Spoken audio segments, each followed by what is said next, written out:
I want to start this video by saying that I'm not asking for money and I'm not asking for sympathy. What I'm asking for is if you are a young 14, 16, 21-year-old girl, listen up. I drove to the grocery. We interrupt this program to prescribe you with 1,000 milligrams of red vitamins. Right here, right now. It's the right time, It's the right sound. Right now.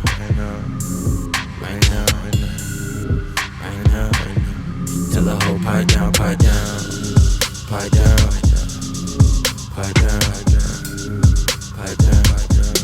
the nigga pipe down.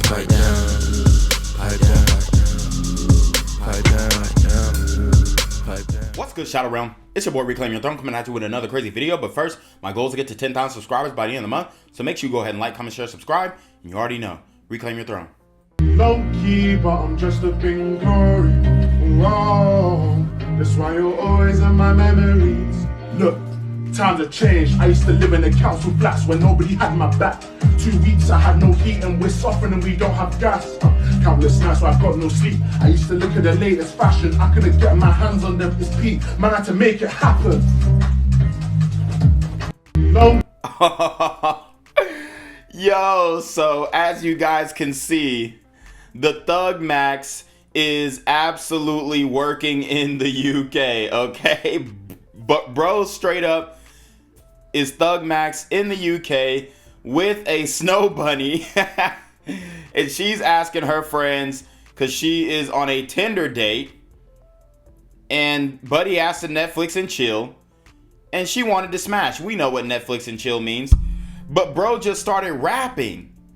She said, "What do I do?" And I guarantee it's not just bro just started rapping. He was telling her about what he does and all this kind of stuff. And then he says that he can rap. And then she goes, "Oh, let me hear something." And he's like, you know when you rapping and you ain't got nothing on wax. He's like, "Well, I ain't got nothing recorded, but this is why if you are going to go that Thug Max route and you are going to try and be a rapper and whatnot, actually have something on wax, actually have something you can play.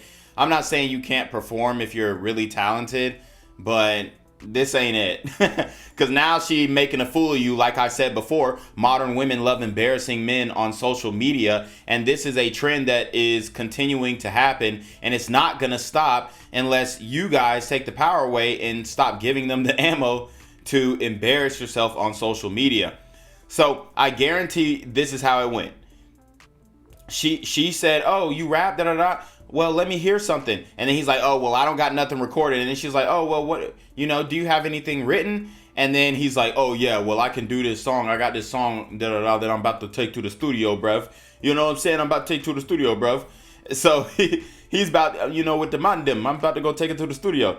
So he's about to go to the studio with this song, and then he performs it for her. And now she films him, and he's thinking that, oh, she thinks it's good. And really, she's using this to humiliate him on Snapchat. So for all the women out here who are also, there's a lot of women online who are denying that they still use Snapchat.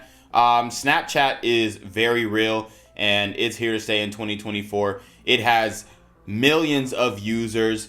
Almost a third of the U.S. population use Snapchat because it is a very anonymous app. So for all the women out here who's acting like they don't have Snapchat, you're lying. But yeah, Buddy is literally rapping in front of her, and it is crazy. It's crazy, but it is what it is. I guarantee he's still smashed. So mission complete, right? And she probably gave him that slop top because he had the balls, no pun intended, to do this performance in front of her. And honestly, the song wasn't that bad. And he has a decent voice. If he gets some auto-tune behind him, he could be a star.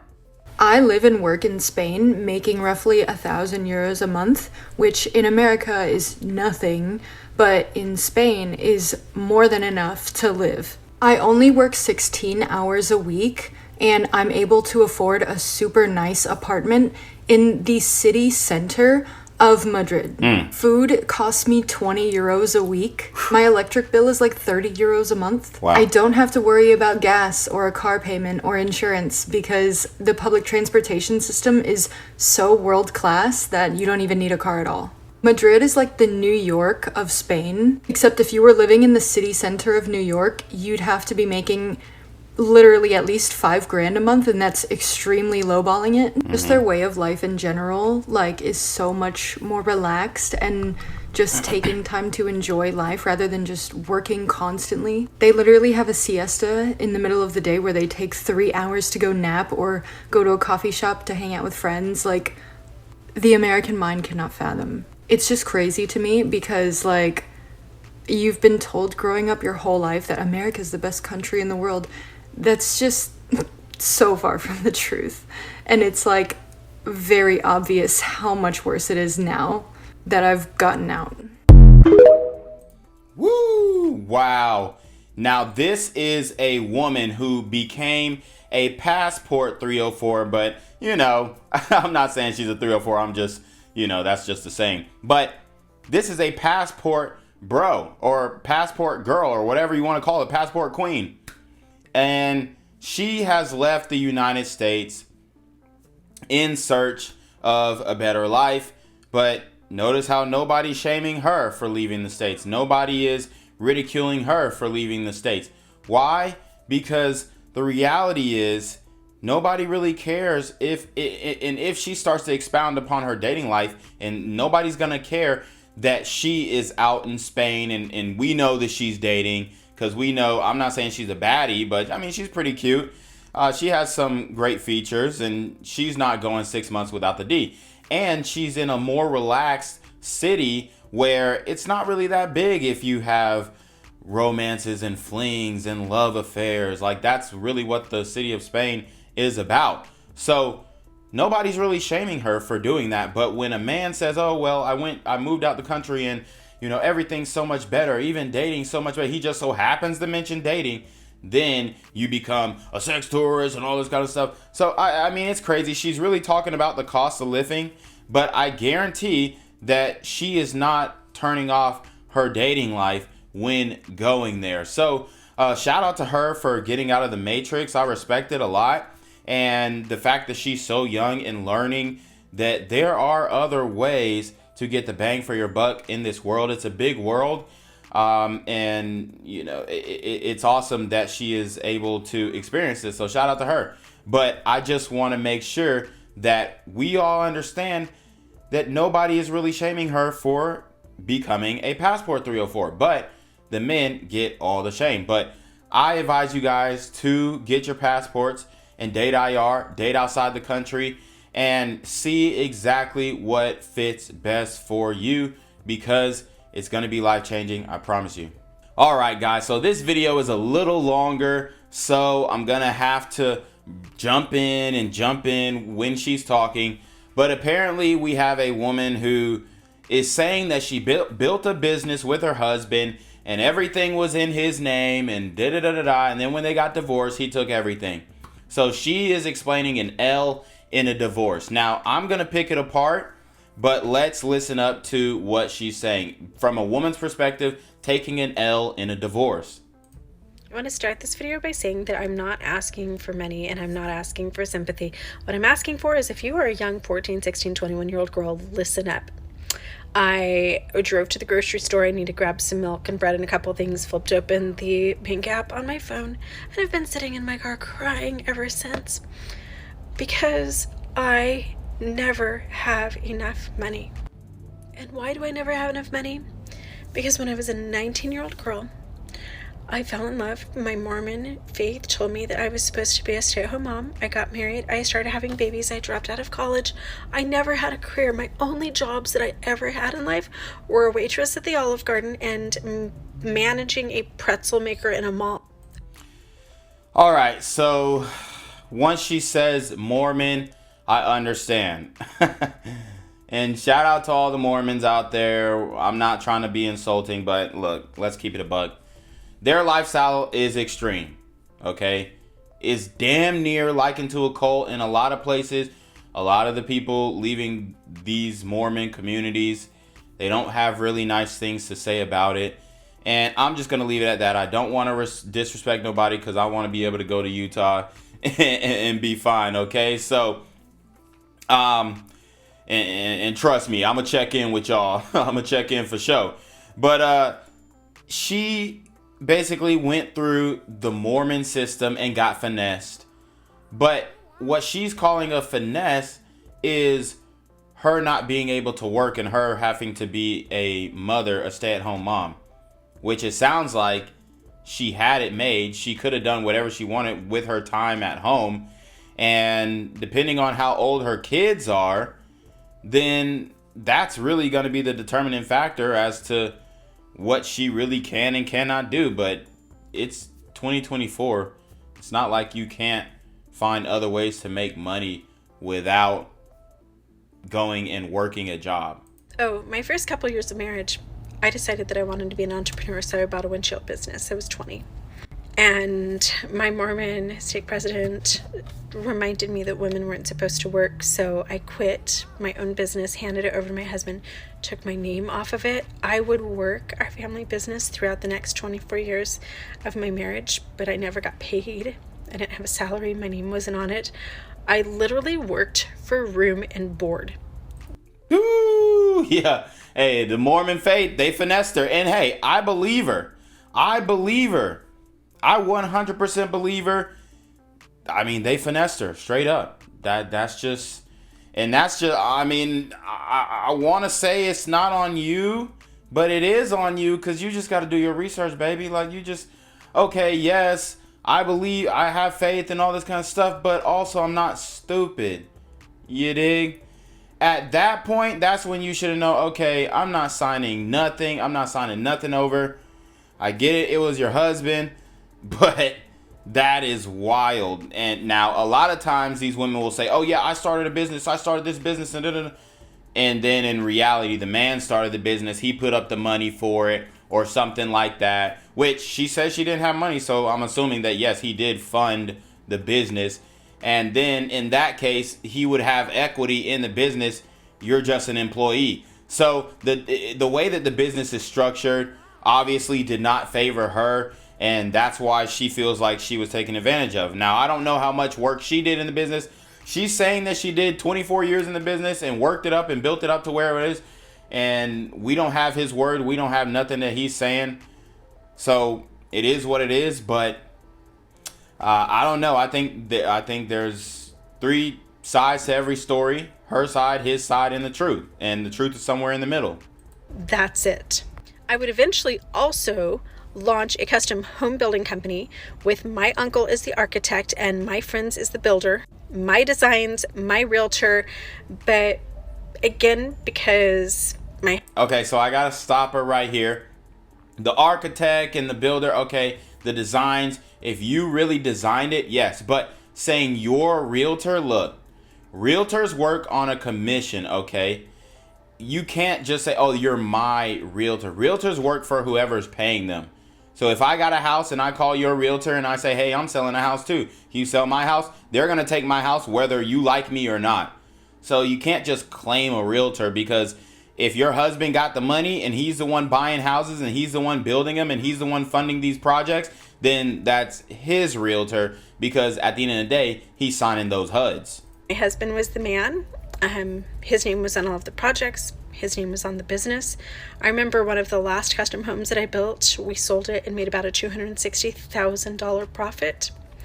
That money all went into his bank account. I didn't even have a bank account. I should have said that in the beginning. I never had a bank account. So Shorty is living in 1970. Like, honestly, this is how we should separate everything, because that gives you your own autonomy and it gives you the freedom of choice. I'm all about freedom in a relationship. If you want to go, honey, the door's right there.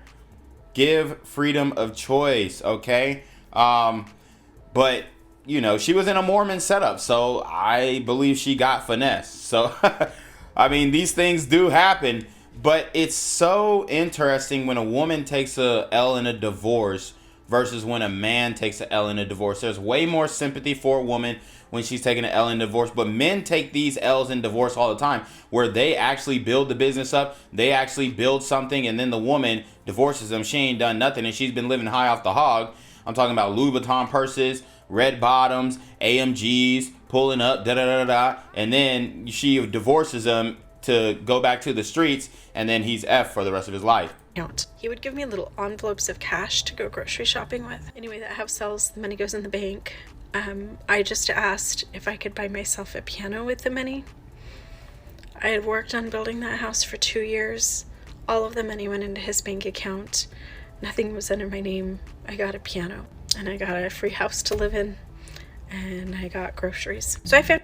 She got a free house out of it. I mean, how about you leverage the equity of your house, and then you said you built the business, right? Get a HELOC, a home equity line of credit. She's literally saying she got a free house, so you didn't get nothing out of it. See, a lot of men lose their houses. So she's framing this as if she didn't get anything, and hey, she might not have been able to reap the full benefits of that business. And whose fault is that? That's your fault, because you did not negotiate and structure the business. I don't give a hell what the damn preacher said. Women ain't supposed to be. Hey, baby, you better fight for what's yours. At the end of the day, you better fight for what's yours, okay? If you built it like you said you built it, take a home equity line of credit and then just do it again, right? And start from where you are now. I'm not saying you don't get effed. Everybody gets effed in business, baby, okay? That's the game. That's the name of the game. Everybody's been screwed in a business deal. If you've done enough business, you've been screwed in a business deal. That's a fact. So I feel bad for her, especially as a fellow entrepreneur myself. You trust in the wrong people. But at the end of the day, now you have to take your knowledge of what you're saying that you built. You're saying you built the business alone, those 24 years, all your skills, all your knowledge. Now you have to take the next step. And that's where you need to be. I found myself divorced at age 44 just 5 years ago, and within just a few months, I was living in my car. While he made about $250,000, he would eventually quit that job so that he wouldn't have to pay alimony and child support. He has only paid alimony. Hold on, so how'd she get a free house and she's living in her car? I'm so confused. Let me run it back and make sure I ain't missing it. Nothing was under my name. I got a piano, and I got a free house to live in, and I got groceries. So I found... Oh, okay, she's saying the room and board. So like, so when, damn, hey, that's that Mormon-ish for you. I thought he gave her a whole house to live in. So in the divorce, did he kick her out the house? How? I don't know, man. The Mormons, they move different. They're like the Illuminati, honestly. They damn near like the Freemasons, the way they got Utah. I found myself divorced at age 44 just 5 years ago, and within just a few months, I was living in my car. So you found yourself divorced. Did you initiate the divorce? I mean, because honestly, honey, you should have did something to set your ass up. And she probably did initiate the divorce, and then he kicks her out. Now she's living in her car. Look, I get it. You got screwed, but you should have sat down with your husband and said, "Hey, man, I done this time. I da raised the kids. Can I get a stake in the business?" I don't know if she had that conversation. I don't know how far that went. Did she step up and ask for what she felt like she deserved? Or did she even build the business? Because, like I said, I mean, you can start from scratch. While he made about $250,000, he would eventually quit that job so that he wouldn't have to pay alimony and child support. He has only paid alimony one time ever in the 5 years since we've been divorced. Once ever. Right after my divorce, I remember being really confident about my ability to get a job, so I put together a resume. I remember one of the first interviews that I had is a management position for a windshield company, similar to the one that we had run. And the man actually laughing as he was interviewing me. Oh. Like, he was really sympathetic. He wasn't being a douchebag, but he was laughing. And he's like, so let me get this straight. You helped manage your family windshield business with your husband, but you were mostly a stay-at-home mom. Yeah, so to me, in an interview, it sounds like she really didn't have much experience. She's saying she managed the windshield business, but when she actually gets quizzed on it, did she fail the interview? I mean, it is what it is. A lot of times these women are leaving out very intricate and important details. I genuinely don't believe that she ran the business, because if she did, why don't you just start your own business now, or move and start your own business? If you know the business like that, I don't know. You know, it's a weird claim that she's making, but I do give sympathy because I know the Mormons, how they moving. Hey, they got a grip on a-hoes. I ain't gonna crap. They definitely have. They got the most firm pimp hands in the States, honestly, because they have that church backing that's so strong, and they get you socially at a super young age. Like I said, it's like a cult. It's damn near like the Illuminati. And we've seen a whole bunch of Mormon cults get busted for doing weird stuff. So, dang, it's rough out here. It's rough out here in the dating market, but this is what it looks like when a woman takes an L in a divorce and doesn't feel good, does it? But anyways, you already know what it is. It's your boy Reclaim Your Throne. Make sure you like, comment, share, subscribe. Send your relationship request to the email down below with a screenshot of your CashApp so I know you're paying your tithes, man. Y'all need to be on your mark for getting with the BS. You already know. Reclaim Your Throne. Want to become an elite level athlete? Well, look no further. The Reclaim Your Throne Elite D1 training course is all you need to take your performance from subpar to the creme de la creme of athletes all around the world. The purpose of this course is to give you a comprehensive weight training, speed, flexibility, recovery, and endurance program that is meant to prepare young athletes for collegiate and professional sports. This course is packed with over 2 hours of creative, action-packed lifts narrated and coached by yours truly to assure increased strength, speed, flexibility, recovery, and endurance. Hey, I get it. Training alone can be tough and can even make you feel misguided or somewhat unmotivated. But with this course, I walk you step by step through each and every lift to make sure you're using the proper form to prevent injuries and that you're hitting the correct muscle groups to render maximum results. So what are you waiting for? It's now or never. So go ahead and get the training course today so you too can reclaim your throne.